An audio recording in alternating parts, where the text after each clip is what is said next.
I don't know, I got something in both hands. I didn't think about that. I was like, okay, how am I going to speak if I have something in both of my hands? So thank you for having me here tonight, and I just want to say I really appreciate the worship team. When I see young people, and everybody in this room is younger than I am, so when I see young people leading in worship like that, it really gives me a lot of hope for the future, because sometimes you read the papers and you look around and the world seems dark, and you see rays of light like this, and it's very encouraging to me. So I appreciate all of the work that the worship team puts into this. Kristen, I've known you for a few years, and wow, and I told Elena, whoa, I'm so impressed. Thank you. Like, whoa, she like grew up and she's leading worship, and it's like, wow, that's great. So my name is Kathy, and I have a really long last name, and you might see it up here somewhere, but it doesn't really matter. I am grateful to your pastor for inviting me or allowing me to come. What's happened with Pastor Jeff in the past is I contact him and I ask to be invited, and then he invites me, and so it's great. I've shared with some of you that I've been in the sanctuary for some performances. I write shows and produce them, and I've put Pastor Jeff into several of my shows, so that works out really well, especially because I usually use him as Rev Tevye in Fiddler on the Roof song, so that's his favorite, and so that works out really well. But anyway, I'm grateful to be here tonight, and I wanted to share something really near and dear to my heart. One thing that I do appreciate about your pastor is he does have a love for Israel, and that is really, really important for believers. So I'm glad that you have a shepherd who loves Israel, because he's leading you in a good direction there. The ministry work that I've done for the last 15 years has all been related to Israel. Not always in my life. When I was your age, I did not know anything about Israel. I didn't care about Israel. I didn't know a Jewish person. I grew up Catholic in Indiana. There were not any Jews in Indiana as far as I knew, and didn't care. But it wasn't until I was at First Baptist in Merritt Island, I was grown. I had a child who was 5, and I loved to dance, and they had a dance team. And I was invited to dance on the dance team. Yes, Baptists do dance. It's not common, but it happens. And my daughter's like, yeah, join the dance team. And I joined, and she wanted to join too. She's now a professional actress and dancer. And we went there, and the dance leader was talking about Israel. And I was like, okay, whatever. I like to dance, so okay. And I got to go to DC for something called a Zionist conference, and Zionism means we believe that Israel belongs to the Jewish people. I didn't know what it meant at the time. I just knew I had a new white dress, and I wanted to dance. So I go there, and I'm sitting at the conference waiting to dance in my white dress, and I watched the presentation, and in the presentation, I knew that my life was going to change. And it was so powerful, I didn't know how or why, but this presentation was about Israel. And I knew immediately that God was calling me to stand for Israel. And I didn't know anything about Israel, okay? I didn't know anything. So I'm like, okay, what do? I got to learn. So I went to speakers, and I was like, I got to have information. I got to have information. And on the way home, my best friend, who was also a dancer, together we birthed a ministry called Project Restoration. And I'm going to speak to you in a minute about what that means, Project Restoration. But my whole life changed. Immediately, everything in my life changed. And everything I've done has been devoted to Israel since then. Now, I've had a family, and I've raised a family. I love my family, and it's not like my whole life is Israel, but a good part of my life is Israel. Right, Alina? Okay. So I bring Alina along with me. I've known Alina since she was 11, like 24, right? Yes. Yes. Okay. Alina joined my ministry when she was 11, so she has been advocating on behalf of Israel since she was 11, and just returned from a 11-month stay in Israel with a program called Zealous zealous, which is zealous for Zion. And so that's really exciting. And so I love having her with me and doing the ministry work with me. So how many of you have heard this word that's up on the screen?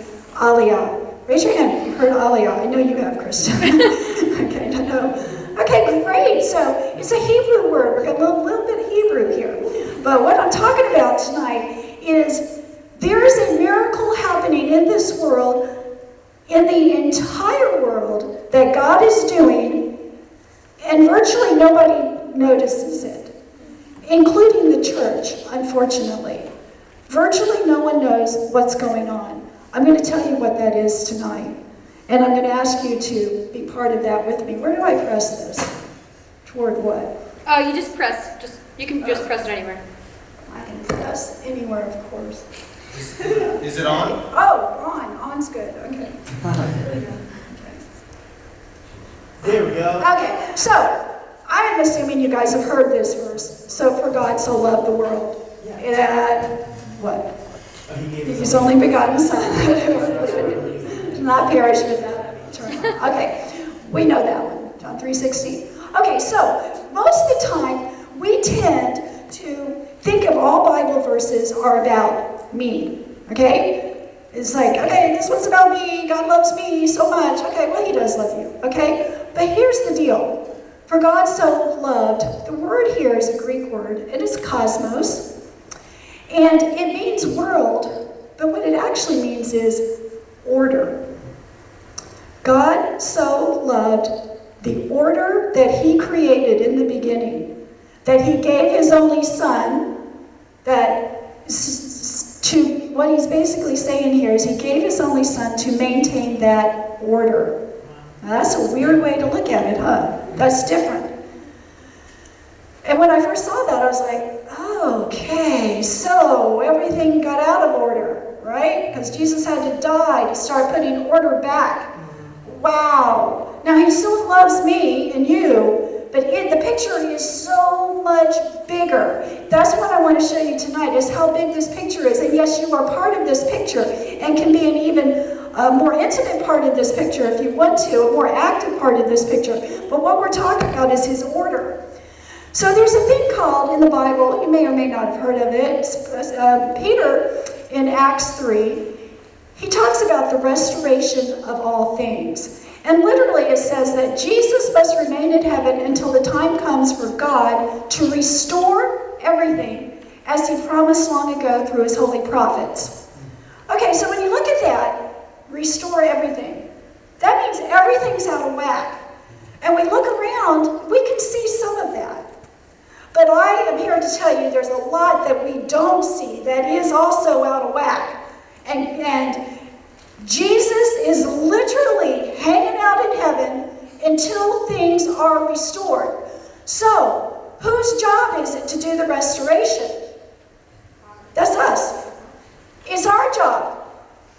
God always has plans, but he always allows us to be part of the plans to carry it out. Okay? He could just go, okay, everything's restored. Fine. He could do that. That's not how he works. He waits for us. So I'm here to tell you about this restoration and some of the components of the restoration that are happening right now in your lifetime. I will tell you that they weren't happening 50 years ago or 100 years ago. A lot of it wasn't even happening 35 years ago. Much of the restoration that's spoken of by Apostle Peter has been happening in the last 15, 20 years, 25. How old are some of you? 20s, 25? It's happened in your lifetime only. Okay, it did not happen before. Older people were not part of it. This is happening now, in your lifetime. What is part of this restoration? Now this one was a little before your lifetime, because I don't think anybody was born in 48. But this is basically when the prophetic time clock started again. Lots of prophecy happened, particularly when Jesus came the first time around, right? All sorts of prophecy, the ancient prophets talked about it. Okay, come and he would, they talked about the wise men, he talked about the star, he talked about he'd be born in Bethlehem, and that he'd come in on the donkey. Okay, all this happened. Then not a lot has happened for about 2,000 years after he died and rose again. Okay? 1948, all of that changed with the reestablishment of the state of Israel in its original homeland, May 14th. And the prophet Isaiah said, who has ever heard of such a thing? Who has ever seen things like this? Can a country be born in a day, or a nation brought forth in a moment? Yet no sooner is Zion in labor than she gives birth to her children. Zion, another word for Israel. The labor that the Bible was talking about, that we could not have known until 1948, was referring to the Holocaust. That was an intense, intense labor for the Jewish people. It was only because of the Holocaust that sentiment in the world was astounded at what Hitler was able to do and how many Jews he was able to kill. And that's when sentiment came back up in the world and said, wow, we need a place for these people to go to be safe. That had never happened before. Nobody cared. And that kind of struck particularly Christians at the time. They're like, oh gosh, we feel really bad, okay, about what happened. So literally, the UN, United Nations, in one day took a vote, and the nation of Israel was reestablished. One day. How could that have possibly been known? But Isaiah knew it, because God told him. And that happened in not quite your lifetime, but close, okay? 1948, okay? Your grandparents. Not my lifetime either, I'll have you say, okay? So, restoration. There's this cool thing happening in Christianity where Christians are just starting to recognize the importance of the land and the people of Israel. And it's very exciting. So, this is a picture of 2005. My dance team went to Israel. We participated in a really cool thing during a festival in the Bible that's called the Feast of Tabernacles, or Sukkot in Hebrew. And at Sukkot, all of the nations, people from every nation around the world come up to Israel, and they have this big parade through Jerusalem. And every nation is represented. And I remember standing in this big field, and they were lining us up, and I said, are we at the beginning because we're America, or are we at the end because we're United States? And we were United States, so we were at the end. But we marched through the streets of Jerusalem with flags from America, with candy for the children. All of the Jewish people in Israel line up, and it's a show of solidarity. And Christians from all over the world come every year to celebrate the Feast of Sukkot here in Israel. That was prophesied, I don't have this, in Zechariah. It says that during the millennial reign, when Jesus is here on earth, all the nations will come up to Israel to celebrate the Feast of Tabernacles, or Sukkot, or else on them there will be no rain. So Christians a number of years ago said, we're going to start doing this. We're going to start practicing. And literally from every nation of the world, I heard the roll call myself. Every nation was represented. And that's believers all over the world. They were from Cuba, for heaven's sakes. I heard Cuba. It's like, Cuba? I mean, it's communist Cuba. How do they know? How do they even get out? How do they do this? There's a cool verse in Zechariah. Well, okay, Ruth. If you know the story of Ruth, your people will be my people, your God will be my God. I love that, okay? That's our cry to Israel.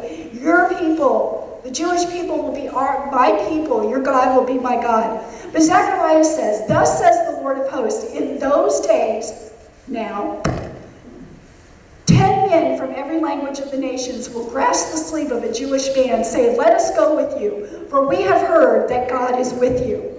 This is what's happening now. And Christians all over the world are waking up and going, oh, wait, our Messiah is Jewish. He's a Jewish man. He's not the first Baptist or the first Catholic. He's Jewish. He's the Lion of Judah. He will come back as the Lion of Judah. He has never been anything but Jewish. As hard as we have tried to make him other things, but he hasn't been, and he will not be. And Christians are waking up and going, whoa, there's a Jewish Jesus, and there's something about this, and there's something about Israel. Let me learn from you, my Jewish neighbor. Let me learn from you. 10 to 1. 10 to 1 is the ratio. Because there's not that many Jews in the world. Okay? There's a lot of Gentiles. By the way, there's only 2 categories of people in the Bible: Jews and everybody else. Most of us are everybody else. Anybody Jewish in here? Okay. Sometimes there are. Could be. Don't know. Ancestry.com. Okay. There's a whole other lesson in that that's really cool. Maybe I can come back and teach you someday. Okay. So, celebration of the biblical holidays. The Bible in Leviticus 23 talks about these holidays that are not Christmas, Easter, Thanksgiving, 4th of July. Passover, who's heard of it? Okay. Have they celebrated that here at church? I don't think so. I will tell you, in 2005, your pastor allowed us to celebrate the Feast of Tabernacles here. And we had a huge celebration here. So cool. Okay. All over the world now, Christians are celebrating Passover, the Feast of Tabernacles. You see pictures up here of Passover celebrations that I've been in. There's a picture in my backyard putting up something called a sukkah, a temporary hut that you are to dwell in for 7 days. We are right now in the Feast of Tabernacles. Literally, it started Sunday night. It's a 7-day feast. And you see this little ad down here. Anybody wants to come this weekend, Cars Park. We have a huge Feast of Tabernacles celebration, fun, complete with a costume dance party. I'll tell you, because we have fun when we celebrate these holidays. And we're learning all about how you can believe in God and believe in science at the same time. You don't have to pick one or the other. So if anybody wants to know anything about that, see me. Love to have you. Got a lot of young people coming this weekend. We are in the Feast of Tabernacles there. Believe in Melbourne Beach. We're all blowing the trumpets at Yom Teruah about 10 days ago. So it is happening all over Brevard County. It's happening all over the world. Have any of you seen it yet? Okay. Now that I've said it, now you're going to see it. Okay? Because that's the way it works. All right? But there are people doing it. How long have you been celebrating, Alina? Since you were teeny tiny, right? Oh, yes. Yeah. Exactly. You know it's better. So, what we're going to talk about is this third prong, God's promise to the Jewish people to rescue, return, and restore them. To rescue them from the nations where they have been scattered, to return them to the land of Israel, and restore their rightful heritage that's been taken from them. So where does that story start? God's promise to Abraham in Genesis, you probably heard this. I will make you into a great nation. He says this to Abraham. And I will bless you. I will make your name great, and you will be a blessing. I will bless those who bless you, and I will curse those who curse you. And all the peoples on the earth will be blessed through you. This is to Abraham and his descendants. This is the promise that all of us cling to who bless Israel. We cling to that promise all of the time. Now, sometimes that blessing is strange. Christians that helped Jews in the Holocaust, some of them died. Okay? Some of them died in Auschwitz. Some of them died around the world helping Jews. And we're going to talk about some of that history. But there's a blessing, an eternal blessing, in blessing his people. So, quick family tree. Start at the bottom. There's, you know the song, Father Abraham and many sons? Okay, great song. Love to sing and dance that one. So, Abraham has Ishmael, his oldest, and Isaac, the youngest. Okay? The family tree line doesn't go through Ishmael, according to the Bible. It goes through Isaac. You know the story. Isaac gets bound, and, they're going to sacrifice him, and then God provides a ram. Okay, there's Isaac. Isaac has 2 sons, Jacob and Esau. Esau's the oldest, but that's not the family line. The family line is through Jacob, according to the Bible. So there's Jacob. Jacob has 12 sons, and he's got a daughter in there too, named Dinah, by the way. Okay, your name is Jacob. This is God. You will no longer be called Jacob, but Israel shall be your name. God changed Jacob's name to Israel. The land which I give to Abraham and Isaac, I will give to you and to your descendants after you. So it wasn't to Esau, it wasn't to Ishmael, it was to Jacob and his descendants, also known as the 12 tribes of Israel. Okay? There's our family tree. There's Israel. God made a covenant with Israel. We don't have time to talk about covenant, very interesting topic. But it's called an unconditional covenant, meaning it doesn't matter what Israel does, how much they screw up, this is still his promise. I will establish my covenant between me and you and your descendants after you throughout their generations for an everlasting covenant. That means forever. To be God to you and to your descendants after you, the land of your sojournings, all the land of Canaan, for an everlasting possession, and I will be their God. This land is their land, bar nothing. It doesn't matter what the UN says, it doesn't matter what the presidents say, it doesn't matter what kind of deals people are trying to cut to divide up the land. This land belongs to Israel. And the Bible clearly admonishes people from dividing it. Now, that's a whole different topic, and I'd be happy to come back and talk about the politics of that and the biblical standing behind that. But this covenant, the land is for theirs. Everybody's like, okay, but the land's so tiny. According to the Bible, Israel's much bigger than the land it currently is. See, it's really, really, really tiny. You can't even hardly see a little bitty red there. According to the Bible, it's much bigger. There is plenty of space to get all of Israel back to Israel as he promised. Which is cool. Now, there's also a conditional covenant that God made with Israel. And it's basically, well, the Hebrew word is Shema. Shema is another cool Hebrew word. It means to hear and to obey. Not just in one ear and out the other, to hear and to obey. Deuteronomy 6 is the Shema. The most important part of this, it is a pledge of allegiance to God. And Jews throughout the centuries have said this pledge. Many on their death, it was on the lips of millions as they went into the gas chambers, as they died. The Shema is, we believe in this one God. And in fact, in Hebrew, it's Shema Israel, Adonai Eloheinu, Adonai Echad. Say with me, Shema Israel. Shema Israel. Adonai Eloheinu. Adonai Echad. Don't you like that thing? Okay, that's great. That's a head. Okay, sounds like the Jewish people are spitting on you all the time. Okay, this covenant is, I will bless you if you keep my commandments. And if you don't, I will curse you. Okay, so this is conditional. Israel's behavior really matters on this one, not the land one. The land one's theirs, no matter what. So Deuteronomy 6 is the Shema. Okay, so am I talking too fast or anything? Okay. I need to start all the way. Okay.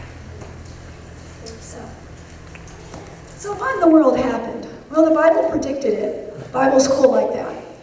They went and served other gods and worshipped them, gods whom they had not known and whom he had not allotted to them.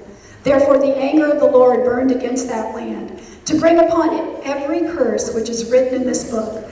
And the Lord uprooted them from their land in anger and in fury and in great wrath, and cast them into another land, as it is to this day. That was written a long time ago. Guess what? To this day, it's still true. They are in every land because of this. They did not Shema. Then the Lord will scatter you among the nations, from one end of the earth to the other. Among those nations you will find no repose, rest, no resting place for the sole of your foot. There the Lord will give you an anxious mind, eyes weary with longing and a despairing heart. You will live in constant suspense, filled with dread both night and day, never sure of your life. This is what God told his people. This was the result of their disobedience. The history of the Jewish people has absolutely played out just like that. Starting from 70 AD, when the Romans destroyed Jerusalem and scattered the rest of the Jews across the world, to the Inquisition. We think a lot of that is Christians dying. Millions of Jews died in the Inquisition. Okay, that was either convert or die. Pogroms. Fiddler on the Roof is about pogroms in Russia. Pogroms are just indiscriminate mass killings, maybe an entire village. Happened all throughout Eastern Europe from the early 1900s all the way up to 1940s. And then, of course, we know the picture from the Holocaust in 1940. 6 million Jews were murdered, along with millions of Christians and others, too, by the way. What about today? We have a rise of anti-Semitism in the world today. These are modern pictures. 2018 is the new 1939. 1939, that thing means pre-Hitler. That means Hitler coming back. That means the Holocaust. Yes. So we have this rise of anti-Semitism. A European study said that 89% of European Jews feel anti-Semitism has increased in their country over the past decade. 85% believed it to be a serious problem. Half worried about being insulted or harassed in public because they are Jewish, and more than a third feared being physically attacked. In America, the U.S. Jewish community experienced near historic levels of anti-Semitism in 2018, including the deadliest attack on that Jewish community in Pittsburgh, which was all in the news. Okay, 1,879 attacks against Jews and Jewish institutions across this country in 2018 in modern-day America.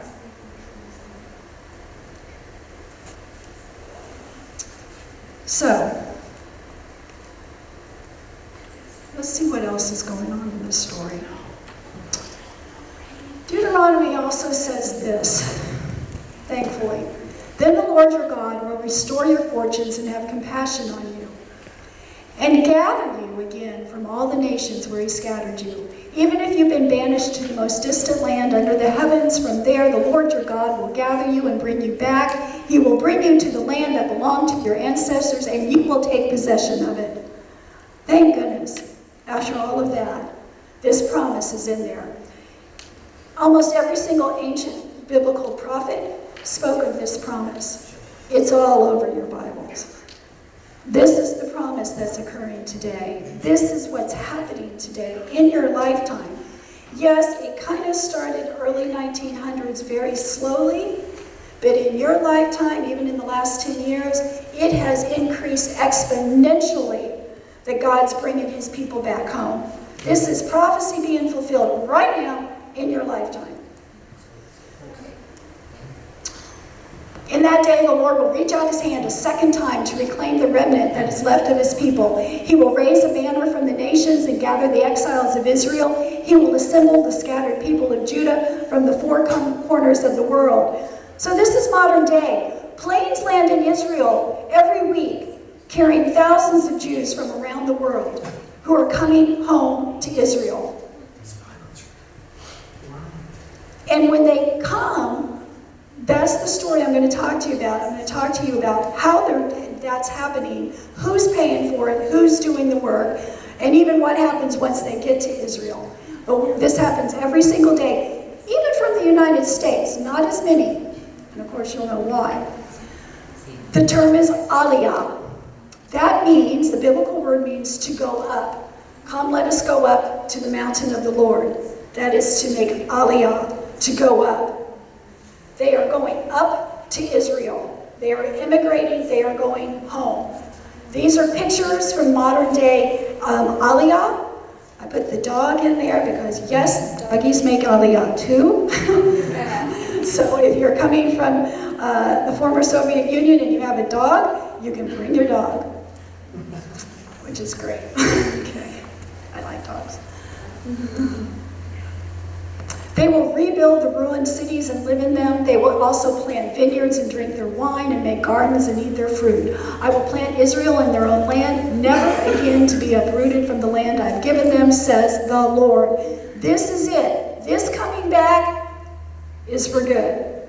This is what happens before. Remember, Jesus had to wait for something? This is part of what he's waiting for. This is happening now. Okay? So it's happening. What Jesus is waiting for is happening in your lifetime. The first Exodus, who knows the story? Moses, let my people go. Plague, plague, plague. No, yes, no, yes, no. Okay? Finally, get out of here. Right?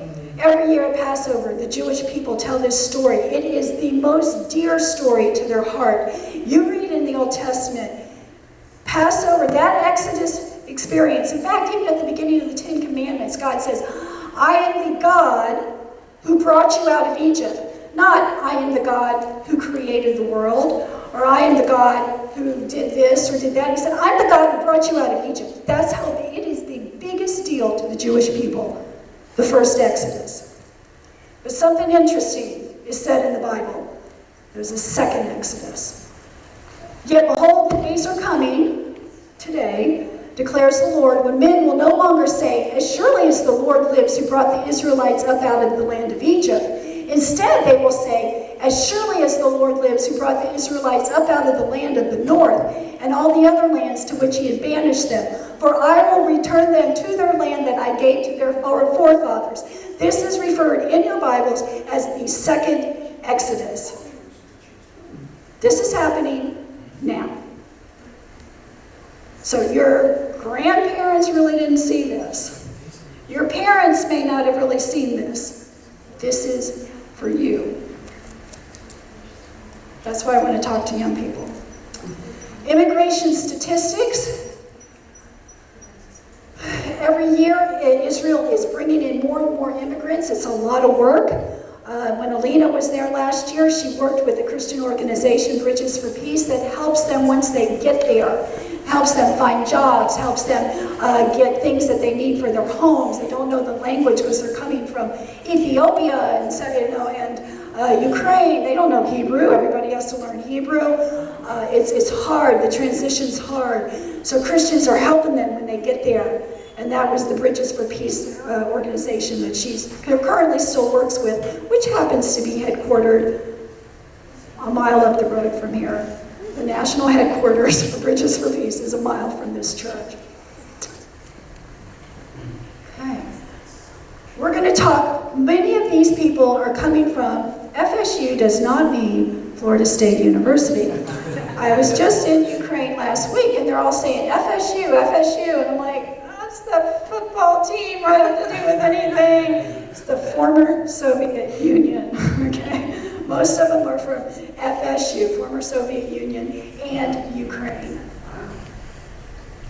The rise in 2014, we're going to talk a little bit about Ukraine. The revolution in Ukraine happened in 2014. Life got really, really bad for everybody, especially the Jews, and they wanted to get out. So a little bit about Ukraine. Any of you ever heard of Ukraine? It's in the news a lot right now, okay? Totally corrupt government, okay? All right, so it's all over the news, so it's appropriate that I would talk about Ukraine. I went to Ukraine, I got back about a week and a half, 2 weeks ago. And we visited two cities, the blue and the yellow. Kyiv, it's not Kiev, it's Kyiv, and Odessa. So I'm going to tell you a little bit about Ukraine. Ukraine, and particularly Kyiv, I gotta remember, I always say Kyiv too. Big city, lots of cars, lots of traffic, high rise, okay? A lot of people think Ukraine, farms and cows. Not in the big city, it's huge, and lots of traffic, lots of people, okay? It's a lovely, this is outside our hotel, in the main center of Kyiv, right outside the big hotel. Beautiful, gorgeous, the light up, it was beautiful. That area, they played music, all the people like your age, even on Thursday night, got there, out there dancing, the water fountains, everything's lit up. It was stunningly beautiful. These are some other shots, sorry, from Kyiv. See, there's the people dancing. Loved watching that. Yes. Fun to watch. The other thing about Kyiv, it's very colorful, very artistic. Truly, I'm going to tell you a little bit about the history of Ukraine and what I felt when I was there.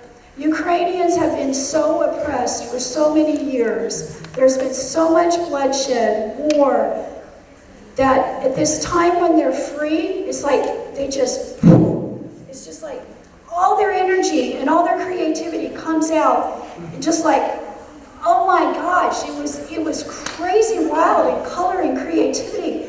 But that's what it felt like to us that were there. It came out so intensely. There's the art on the buildings. Blue and yellow is the colors of the flag. Lots of Ukrainian pride in their country. But I was talking about creativity. Okay, these are bathrooms. We were literally going into a bathroom in a restaurant going, come here and see the bathroom. You gotta take a picture of the bathroom. You see that one with the toilet paper? It's all behind a plexiglass. It's all up the side and up the ceiling. We're all in there taking pictures. The one in the middle. So there's like, this is like art. An artist went in, he made the cement sinks. The color changes, blue to pink to green. These hand things. They do have co-ed bathrooms, so I walked in and this guy's walking out, and I'm like, but only in the sink area. I mean, you had private stalls, so that was okay. You just have to kind of like, adjust your brain a little bit. Okay. So anyway, there's this middle bathroom, and the hand thing was at this cool restaurant called The Last Barricade. 2014 was the Ukrainian Revolution. We're going to talk about that in a second. Lots of Ukrainian pride. They got rid of a president who was friendly to Russia. They wanted to be Ukrainians.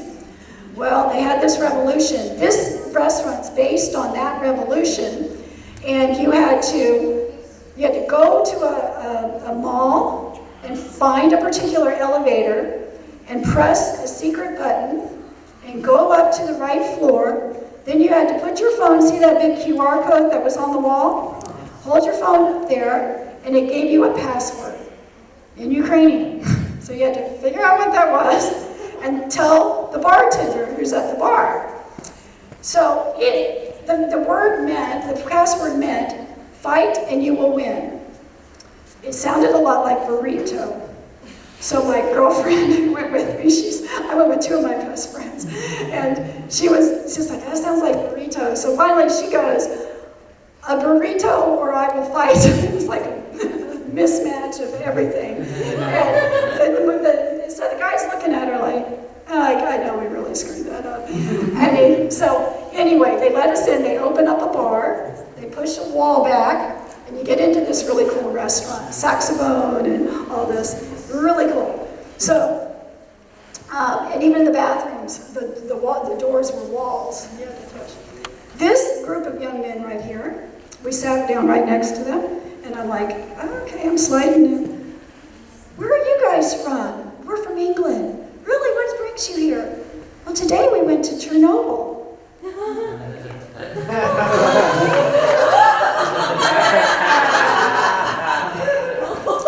So believe it or not, this Chernobyl tour thing is a thing. And thousands of people come a week to walk through this radiated, deserted city. How many of you watched the HBO special on Chernobyl? Have you seen it? Gotta watch it. If you got HBO, whoa. 1986, nuclear power plant exploded. Okay?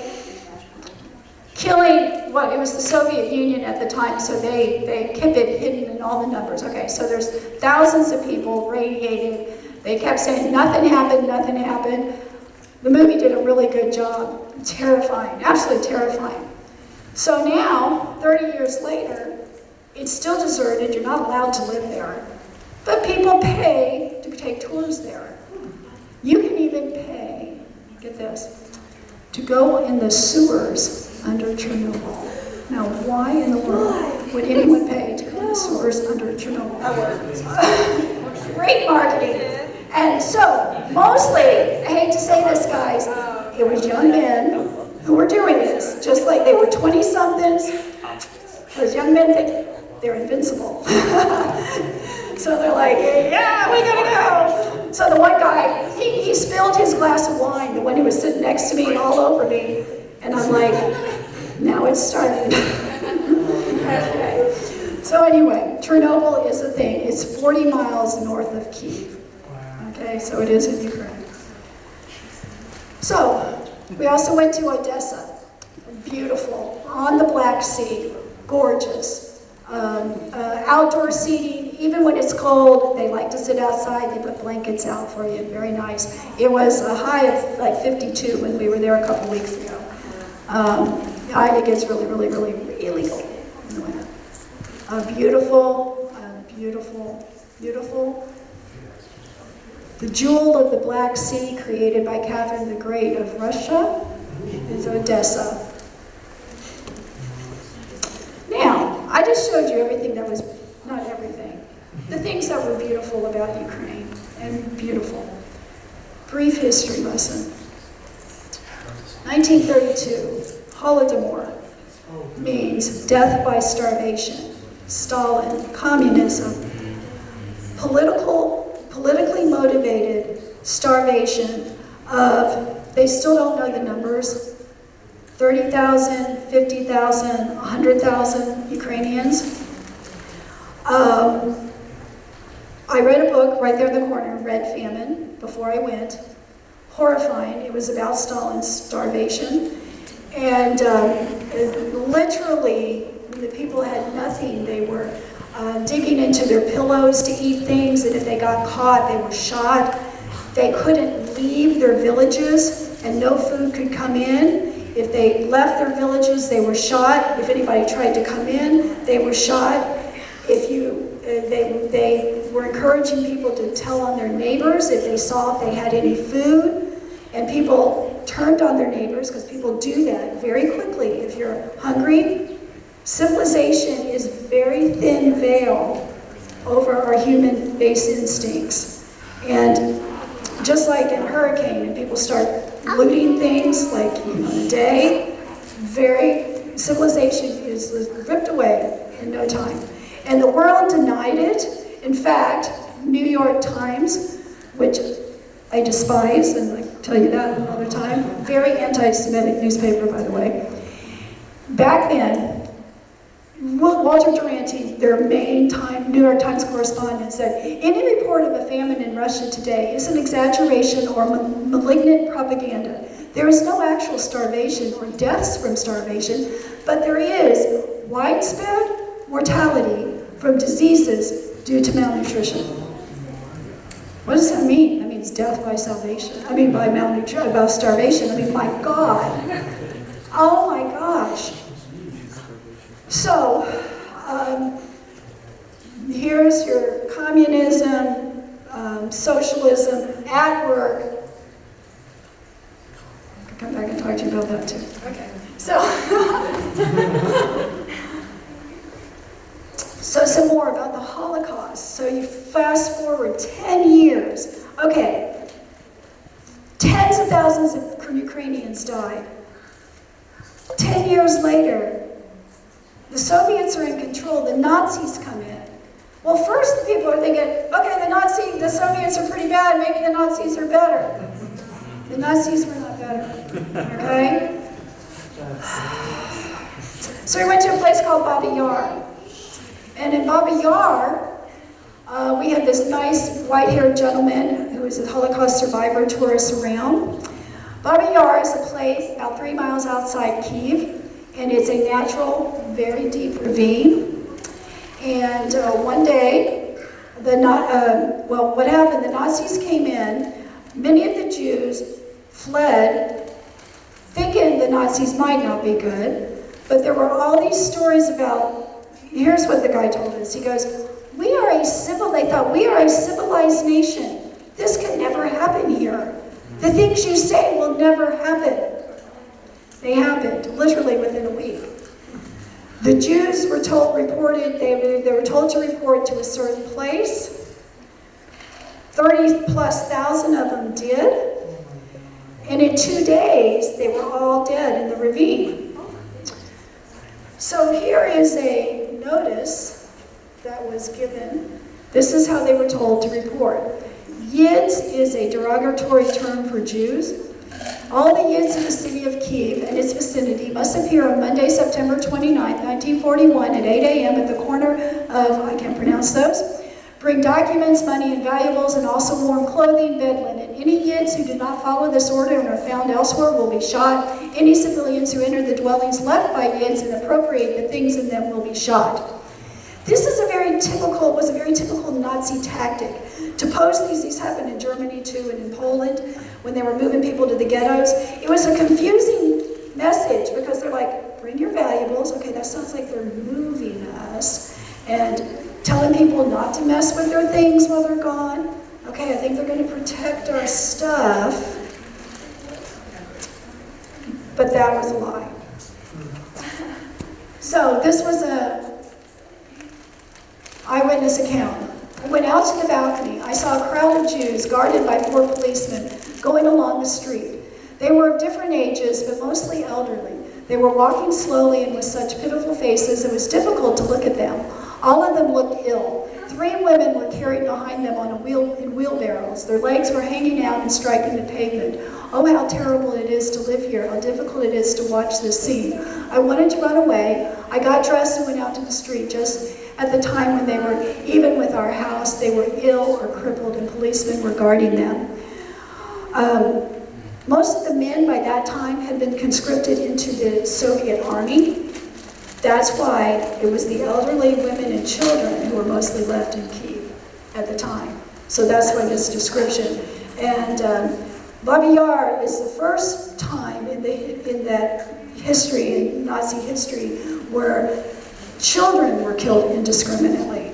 And so there's a monument specifically to children there. So they got there, they separated their things. You put all your valuables here, your passports and identification here, and take off your clothes and put them here. Then they lined them up on the ravine and they shot them. And if they didn't fall in, they pushed their bodies in. And then if they weren't dead, they shot them again. And they lined up the next group. Over and over and over.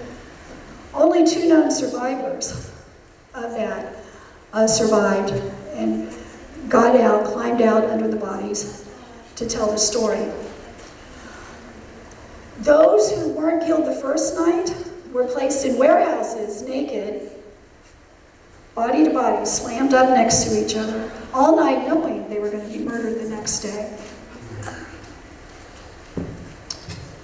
So this was Babi Yar. In Odessa, actually, more people died in a almost shorter period of time in Odessa than in Ukraine, more Jews. Which you're thinking, how can this be? I mean, how can it be? In both cases, both in Kiev and Odessa, something happened. There was an explosion that was set by the Soviets as they were leaving the cities, as the Nazis were coming in.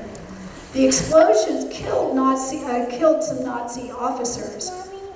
It was convenient to blame the Jews for the explosions. That was the reason they gave for marching them all to Babi Yar. And here in Odessa, the same thing happened. Same thing happened. So they rounded up 20,000 plus Jews in one day into the center square, murdered them, shot them. Then they took more and put them in warehouses and set them on fire, and then killed everybody who tried to escape. 1 kid escaped. 1 kid out of 50,000. Yes. Unbelievable. Just unbelievable. It's just, oh gosh. So here's the deal. When the Nazis came, and even under Soviet rule, particularly when the Nazis came, if you were Jewish, you didn't want to be Jewish. You wanted to change your identity. You often destroyed your documents. If you didn't get destroyed yourself, if you had documents saying you're Jewish, you destroyed them because you didn't want anybody to know you were Jewish, okay? You destroyed your children's documents, birth records, anything, military records, anything. The organization that I work with, Ezra International, now is going back into Ukraine in helping these Jewish people who have lost their identities. They know they're Jewish, family stories. But in order to go home to Israel, they have to prove to the Israeli government they're Jewish. So now you have to go rebuild all these documents. Most of these people are extremely poor. Extremely poor. So if the government says we need $200 to do this embassy work, you could say you need $200,000. It wouldn't matter. They could not afford it. And they don't know what to do to get the documents. Sometimes Ezra people have to go into Russia and go to graveyards and old synagogues and try to rebuild this paper trail so that they can prove now that these people are Jewish so they can go home to Israel. So in 2019, Ukraine is a divided nation. The Russians, when they came, the Soviets, when they came in, they brought a lot of Soviet people in there. Part of Ukraine thinks they're Soviet, and part of Ukraine says, no way, we're Ukrainian. And that tension still exists to this day. So when we were in Kyiv, Kyiv is very Ukrainian.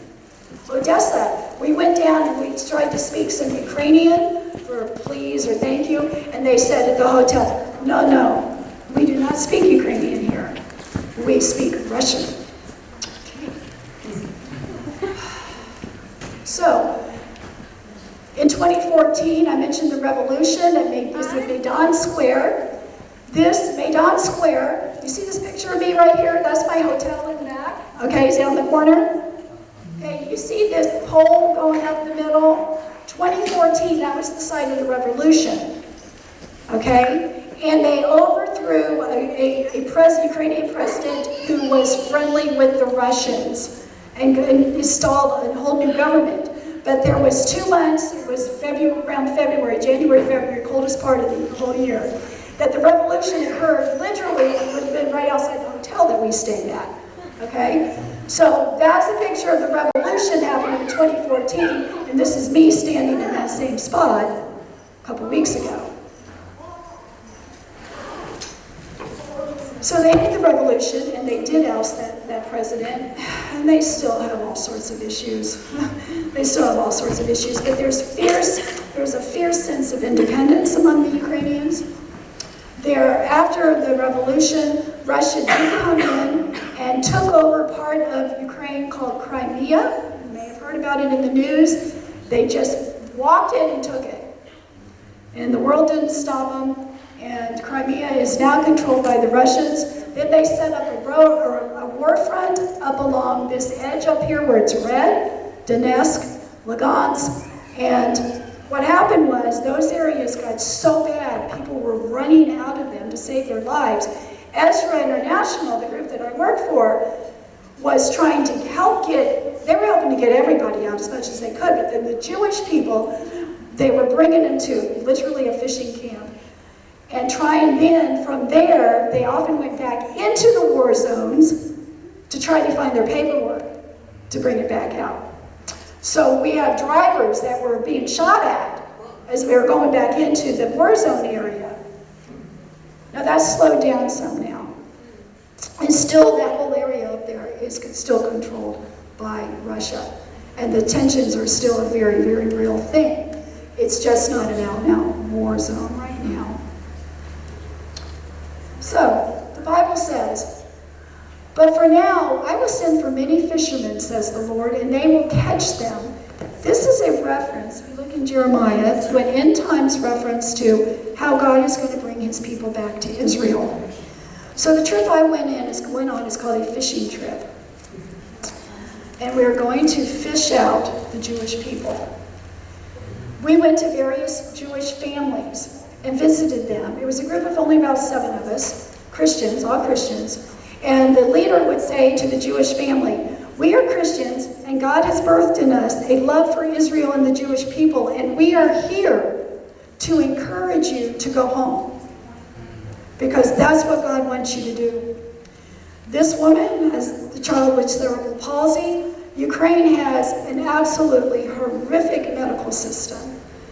And many, many people people tried to escape because of medical issues. My daughter went there 2 years ago, and since she's an actress, they're making a film about this. They're actually making a film called Aliyah, and a lot of the stories she got were these horrific medical conditions of people trying to leave. And Ezra's coming back and forth to these families to help them get their documentation. So here's another family, very poor families, very kind. This family made us 3 pizzas. We had literally just eaten lunch, so we're all trying to eat pizza. Their older daughter just left for Israel. She's 15. If they can get them out on education visas when they're 15, when they turn 18, they can apply for Aliyah and they'll get accepted. And so that's a really good way, but the thing is you have to compete with your grades. And so it's not easy, but Ezra is trying to help some of the kids get out that way. And then once the kids are there, it's easier to try to get parents there afterwards. But 15-year-olds are leaving. This family was sorry. This woman, I'm so sorry. She was showing us all of her family pictures. I took pictures of them. And her daughter and son-in-law both died waiting to return to Israel. They both had medical conditions, and she's trying to get there. She has one grandson who's in the IDF, the Israeli Defense Forces. They're in that one picture, and she's trying to go. This family was really, really, really poor. And that story was so sad. She was probably about 60. Her son was 40. He had gone swimming, and he got a bacterial infection that got into his brain. And so when we saw him, he couldn't speak, he was blind, and it was awful. So Ezra was helping them get paperwork, and get this, she had all of her paperwork, it was in her purse, and her purse was stolen. I'm like, oh my goodness gracious. So they have to start again. They literally go back and forth, trying to get paperwork, going here, going there, going to the embassy. And then, once they get their paperwork, Ezra drives them to the airport, sends them off, and when they get to Israel, they get met by Bridges for Peace, the other Christian organizations, to welcome them into Israel. Here's an orphanage that Ezra helps. They are now trying to rescue Jewish orphans. Talk about the least of these, my brothers. When Jesus said that, yeah, it could be meaning everybody, but Jesus' brothers were Jews. So whatsoever you do for the least of my brothers, that you do unto me. He was really talking about the Jewish people. The least of the Jewish people are these Jewish orphans. Orphans are often found under the cities in the drainage areas. They go down in these areas and find these children with the prostitutes and everything. And they bring them up to this orphanage. Now they're establishing, it's a Christian orphanage, but now they're establishing a section just for Jewish kids. They're going to raise them Jewish with Jewish parents, volunteer parents, and they're going to educate them so that they have a shot when they're 15 of taking the test that qualify for educational visas, which is a great thing. So, the work of the Ezra people is literally schlepping back and forth to get paperwork and all. And it's hard work. And we were in the van and bouncing around as we went to all these places. It was hard. And you don't look at it and go, wow, there's a miracle happening here. The miracle is that every single Christian in Ukraine who's doing this work, God put it in their heart to do it. And every single one of us who visited, it was in our heart to do it. That's the miracle, is that it's being put in everybody's heart. Up close, it does not look miraculous. It's hard, hard work. And it's not pretty. But the miracle is it's in our heart. So, who comes after the fishermen? Jeremiah says, after the fishermen, I will send for many hunters, and they will hunt them down on every mountain and hill, even from the clefts of the rocks. God is going to move his people one way or the other. So, we're trying to get them out as fishermen. We're to be fishers of men, right? Okay, that's what we're to be. He's going to move them one way or the other. And get this, you know this to be true. If you're happy, if you're fat, dumb, and happy, right, and your life is great, are you inclined to go anywhere? Never. God moves his people in adversity. He teaches us in adversity. When you're fat, dumb, and happy, I can't work with you, okay? He usually works with you when you're as low as you can be. And that's when he moves his people. So now, we're moving people out of Venezuela because socialism has totally screwed up that country, and they're trying to get out there. Guess what? They're going to come out of America too. How are they going to come out of America? I have a very wealthy Jewish brother-in-law with kids. The lawyer literally makes over $500 an hour. I am not kidding. Okay. He has no plan to go to Israel. Why would he go? That would be stupid. Okay? God's going to get them there. And he's only going to do it through adversity. So that means that something will happen here that will make them want to go. That's going to impact us too. And we have a job to do, not just in Ukraine, but we'll have a job to do here to help those people go. How do we fit in the picture? God says, "Behold, I will lift my hands to the nations, the Gentiles," that's all you guys, "and raise my banner to the people. They will bring your sons in their arms and carry your daughters on their shoulders." Literally, Ezra people have done that, carrying the elderly, the handicapped, the children, to put them on planes. God said this thousands and thousands of years ago. This is what's going to happen, and the Gentiles are going to do it. The Jews are not doing it for themselves. We're doing it. They shall rebuild the old wastes, and they shall raise up the former desolations of many generations. Strangers, you and me, will stand and feed your flocks, and the sons of the alien, you and me, shall be plowmen and your vine dressers. But ye shall be named the priests of the Lord. Men shall call you the ministers of our God. Ye shall eat the riches of the Gentiles, and in their glory shall ye boast. Those riches are ours. It's the Gentiles that are going to do all this work. This is critically important work, and it is only in our time that it has come about. So literally, this is your work. This is your work. It wasn't your parents, and it wasn't your grandparents' work. For if the Gentiles, Paul said this, have come to share in their spiritual blessings, they ought also to be of service to them in material blessings. There's Alina, literally pruning a tree. A pomegranate tree. She was the vine dresser for the Jews in Israel. So she was fulfilling prophecy there. Cool. This is a distribution food warehouse for Bridges for Peace, and I'm part of an organization locally, and the women make quilts, and we send quilts over to the immigrants. Then they, the Jewish people, will know that I am the Lord, their God, because I made them go into exile among the nations, and then gathered them again to their own land, and I will leave none of them there any longer. I'm not asking you guys for money tonight, but I'm showing you that we can rescue one Jewish person for $360. That's really cheap. I mean, that doesn't cost hardly anything. But particularly in a place like Ukraine, the dollar to the hryvnia is like 25 to 1. So you could get like a really fancy meal for like $6, you know?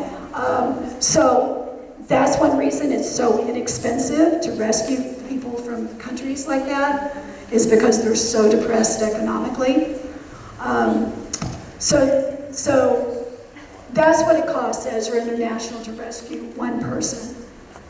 I'm not telling anybody if they feel led to give money, go to EzraInternational.org, and you can do it right online. You can do that, or if you have any other way you want to do that. Aliyah statistics. To date, 72,000 have made Aliyah. Currently, Ezra is helping 43,000. Last month, 892 made Aliyah. From former Soviet Union, and then I put this thing over here for Venezuela and South America, where you're coming from. So what I said, the miracle is that it's not that it's like, oh, the first Exodus and God had the plagues and parted the sea. It ain't that kind of miracle. It's the heart. All these people's hearts are like touched, and that's the miracle that's happening under the radar. So God's plans, we started at the beginning, we said that the cosmos, the order, right? God's plans are much bigger than we are, but He counts on us to carry them out. Find your purpose in His plans. You know that purpose-driven life stuff? Find out what God's doing and become part of that. Amen. And God's doing this in a really big way right now. So what I'm going to ask you guys, though, I am not going to play the movie, but I am going to ask you this. Ezra is establishing more fishing trips, and we want to gear them toward people your age. Is there anybody who would be interested? Just show of hands who might be interested in going on a fishing trip. My trip only cost $2,000. That's really cheap for a mission type trip. So what I've got a paper in the back. If you're interested, I'd love to get your contact info, because what we're going to do with this tour is gear it toward young people. For instance, when you go to Bobby Yard, you're not going to be taken in a bus. You're going to walk the way the Jews walked. Okay? If you want to go to Chernobyl, you come a day early. We're not taking you there. If you want to go, it's right there. Okay? So we're going to make the experience one where you are experiencing some of those things. It'll be a very active and geared toward young people tour. My tour was not. Okay, but we're trying to gear them, because what we want to do is ignite this fire for Aliyah in your heart, so that when you come back, you become ambassadors for Aliyah, and that you tell other people and you're excited about it. So our first one, we're going to set up Ukraine tours. Then our plan is to set up tours in Poland to see the Jewish history there, and that would be really cool, and see the work that Ezra's doing there. Nothing in Venezuela right now, because that's not safe. But, so anyway, so there's my name, there's my phone number. If you want to take it, you can. If you feel like you want to contact me. I do have a list in look in the black bag that I put everything in. There is a sign-up sheet. If you have an interest in a tour, I'd love to just stay in touch with you as we set up the tour, and let you know when we're doing it. Are most of you, are any of you in college right now, or are you older? Some are in college. So sometimes that matters. It has to be a summer. Sometime tours occur over the Christmas break. Like that's when we took a bunch of people to Israel, but maybe a summer. I prefer that you go in the winter when it's cold, so you really feel it. My daughter did the walk in bare feet in the winter to feel it, that this is that crazy actress thing. Anyway, I went longer than I said I was going to. Thank you very much.